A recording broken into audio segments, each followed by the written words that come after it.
Hey guys, welcome back on another video. On this episode, we will cover the wirings and the switch of the rear fog light. So right here on my table, we have here the original Toyota stock switch with rear fog light. So this is the rear fog light symbol. And on top of it, we have here the stock one, just to have a quick comparison in between. So as you can see, we are missing the rear fog light symbol on the stock one. Alright guys, this is what we have progressed so far. We have the positive and negative connector right here.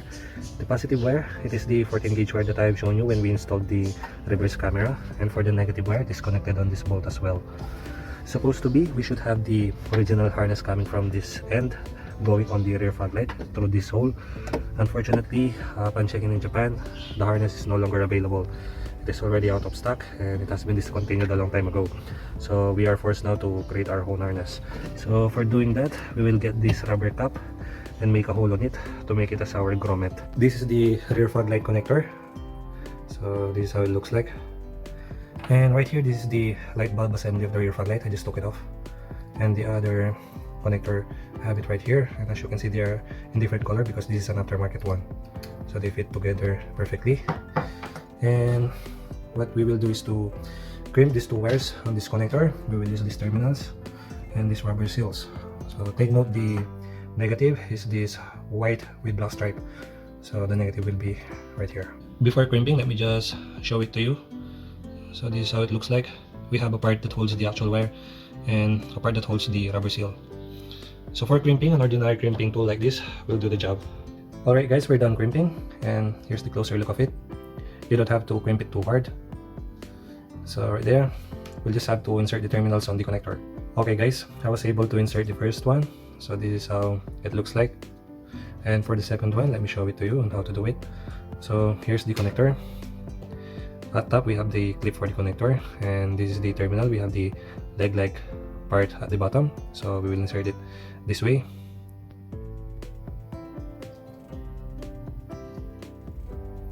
So right there, just insert the rubber seal on the hole and then push it. Once you heard the click, it's all good. By the way guys, I removed the rear fog light assembly because I noticed water in it, and upon checking, when we installed the rear fog light in upside down position, we miss on working on the drain holes. So as you can see, we have a hole right here and right there, and it is positioned this way, so there's no way for the water to go out on this side. So to make things aligned, we'll have to drill on this side and close these existing holes with the use of plastic welding rod. But I would say it's not worth to do it this time. Maybe in the future we have the time, because I would say the usage of this rear fog light, it is very rare.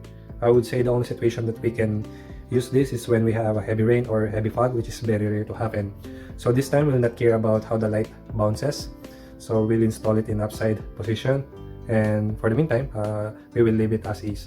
Alright guys, I already crimped male connectors on this end, and we will use this corrugated tube. Then after that, we will make a hole on this rubber cap. Here's the harness now. We have the end right here secured on tape. As you can see, the way it has been taped is same as the factory. So we'll just have to insert this rubber cap. As you can see, we already have the hole. To achieve this, you can use a soldering iron. Then after that, we will tape this end as well. And as you can see, we have same color. Color coding is not of a concern because this is just a one-time installation. Once it has been installed, it is unlikely to have it removed. And after the installation, we usually tape the positive connector. So at a glance, you'll be able to see where is the positive connection. So there. Alright guys, we're done on the harness. So here it is now. Here's the grommet. And I added a red mark on the positive wire, so we'll be able to know which connector to tape. So it is secured with tape right here and as well as right there. So it's all good for installation. Alright guys, the harness is now installed. So it's right here. And on this connection, we use an original clip. So we have one right here and one right there. So we also have the red marking for the positive on this side. And we wrap the positive with Tesa tape. Then the body right here, we use a foam tape. Here's the grommet. Underneath, this is how it looks like. That's the grommet. Here's the harness, the fog light assembly, the connector.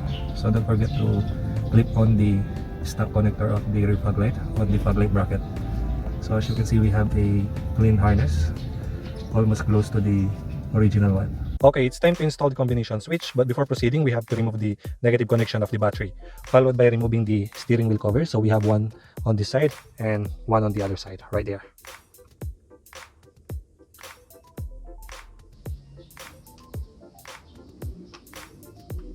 Once you have removed the covers, you'll see this metal clip right there, that one. So you just have to push that so that the airbag will come out.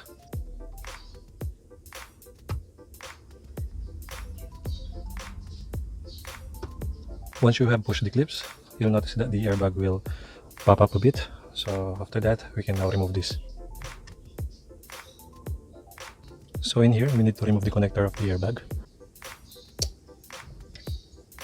Then remove this connector on the clock spring. Then lastly, remove this negative connection. Remove this nut, it's a 19mm. Spray a small amount of WD-40 on this area. Tap the steering wheel until you'll be able to remove it.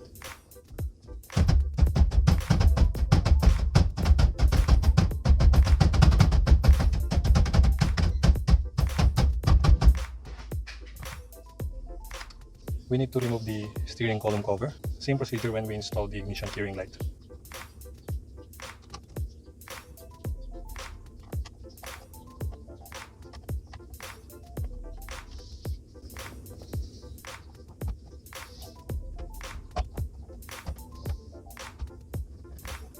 The clock spring is now exposed. You can add a tape on top of it to prevent it from rotating. So just like this, because it is very important to install it back the way you have removed it. So right there. But in our case, since we have removed the steering wheel and this assembly, we will also install a brand new clock spring. Okay, we'll now remove these two connectors. So let's start with the white one. You just have to push it like that and pull it.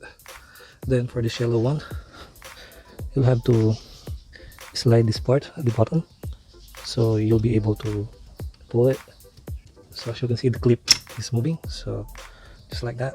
We can now remove the clock spring. So there are 3 clips in here, so one on this side and one on this side, then one at the top. So we just have to remove all of these. Let's start with the top one, then on the left side and on the right side. So this should come up smoothly.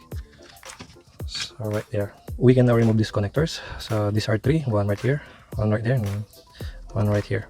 So after removing these 3, we'll then pull this assembly by compressing this clip and pulling this off.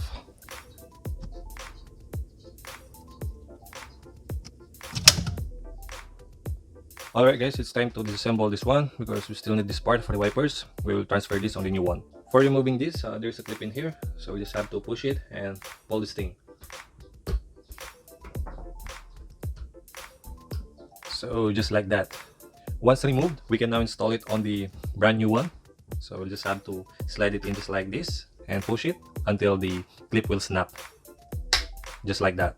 We can now install the switch assembly. We'll just have to align it on the center. And as you can see, the clip has a lock. So the brand new one came with lock. After inserting this one, we'll just have to pull this up.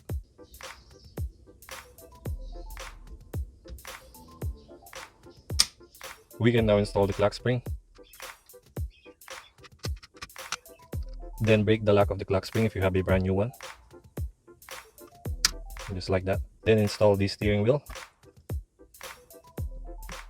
Install the nut back. Then tighten it until it matches this green mark.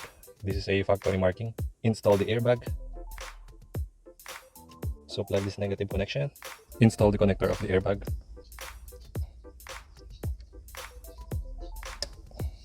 Then push the lock. Plug this white connector in. To install the airbag, we just have to push it. So just like that. The combination switch is now installed, and what's left is the power source. So right here on my table, we have the relay and the wiring that will go on the combination switch. So this is the terminal needed for that switch. It's pretty small. So we will add this one. Then it will provide a negative power once the rear fog light has been switched on. Then that negative power will go through this relay. It's the same thing as the power trunk that we have covered on the previous episode. So be sure to check that out. There are plenty of information on that episode. We have discussed as well the design of the relay. So basically it's just the same thing. So right here we have two yellow wires. So this is the connector for the rear fog light that will run on the back, and this is the connector that will go on the battery. 14 gauge wire all the way through, and a 5 ampere fuse. Then what's left are the negative and positive of the relay. We have added a fuse as well on the negative to protect the combination switch. Alright guys, it's time to add the negative wire on this connector. This is the connector for the combination switch. So it will go this way.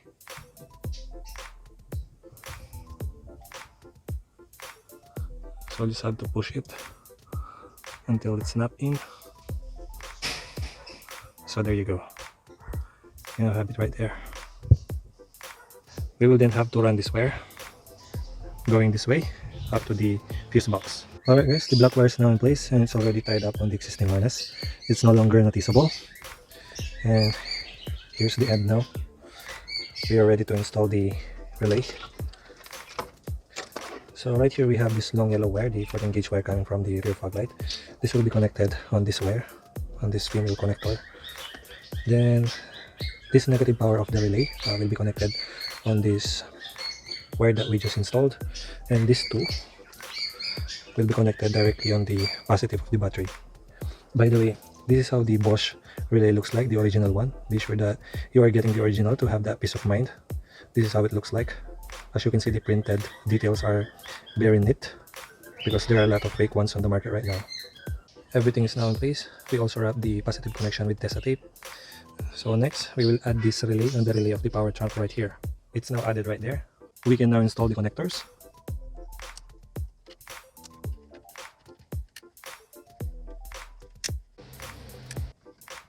Alright, everything is now installed and we just have to test the functionality, and once all good, we can then put the column cover back. Alright guys, we just tested the combination switch that we just installed and it is working, and as well as the existing one. So we installed everything back correctly. We got no airbag symbol on the dashboard. So since everything is okay, we installed back the column cover back and everything underneath. So we're done.